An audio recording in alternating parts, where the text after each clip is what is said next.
રાજકોટના ઐશ્વર્યા ગામે કડવા પાટીદારોનું મહાસંમેલન યોજાયું। અહીં 125 કરોડના ખર્ચે જીવન વિદ્યાપીઠ શૈક્ષણિક સંકુલનું ખાતમુહૂર્ત કરવામાં આવ્યું।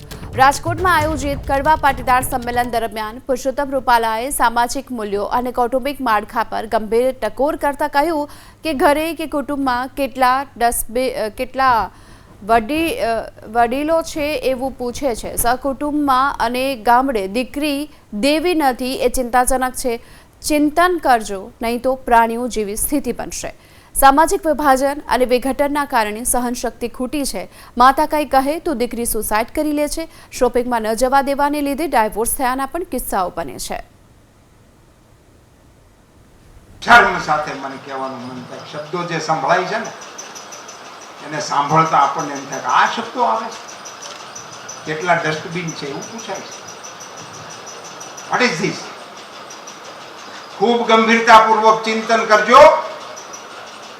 समाज जो चेती नहीं जाए तो प्राणियों जे दशा है ने एनी दशा थी नजीक आपणो समाज सरकी जशे। ख्याल नहीं आवे ये केवी रीते आपणे चलावी लेवाय। ये आपणे उमाना संतानो तमे एम कहो बोलो मिया मात की जय अन छोकरी हागमटे मां देवी नथी। संयुक्त कुटुंब में देवी नहीं। जाजा भाई हो तो देवी नहीं। गामडे देवी नहीं तो આપણે ઓરિજિનલ આખી આઈટમ જ ગામડાની છે।